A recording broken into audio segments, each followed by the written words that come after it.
Right, so in today's video, I'm going to be sharing with you 3 March lawn care myths to not believe this year, but to not believe moving forward. And let's start off with the first one, and that's to do with the condition of your lawn and who's to blame. Some lawns at the minute are looking absolutely boss, and some are looking pretty terrible, and often when they look amazing, we give ourselves the credit, and when they're looking terrible, we put the blame on us. But rarely through winter, we're not to blame. There are so many factors out of our control. We can't control how much sunlight our lawns get. We can't control the amount of moisture that they get. We can't control the temperatures, the shade levels. So it's those things that have more of an impact than the products we put down and the things we do. As an example, I've got 3 fairly small lawns, and all 3 are in slightly different conditions. I haven't had to say how good or bad they've looked over the winter. The one at the front is in full sun. The moisture is able to evaporate. It's able to photosynthesize even in the winter time.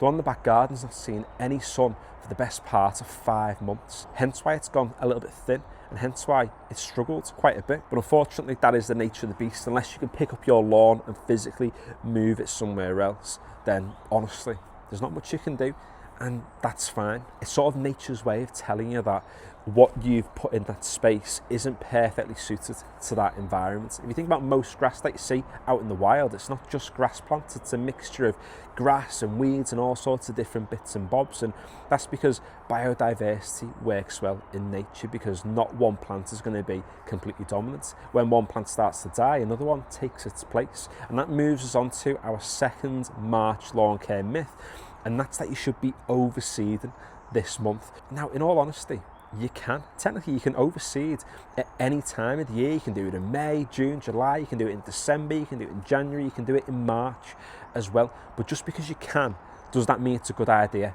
No. And that's because the temperatures aren't favourable just yet. We might have warmer spells in March, but the temperatures aren't consistent, particularly overnight. Now, if you chuck seed down today, is it going to germinate and grow? Well, the likelihood is yes, but it's going to take quite some time to get there. If you just hang fire and wait until mid to late April or even into May, any grass seed you put down, whether it be ryegrass, bentgrass, fescue, is going to germinate within the span of like 2, 3, 4 days, and you'll have an established lawn or a really thick, dense lawn not too long after that. And that's because the temperatures will get that grass growing really fast. And I guess that second myth leads again into the third and final March lawn care myth, and that's that if you don't act now, you're too late. You're going to miss the boat. You're not too late to do anything. You don't need to act now to get the best lawn in the next few months, because every single lawn is different. The environment's different. The best thing to do is get to know your lawn. You'll get some things right some years and you'll replicate them year in, year out. Some years you'll get things wrong. You'll overseed too early. You'll top dress too much.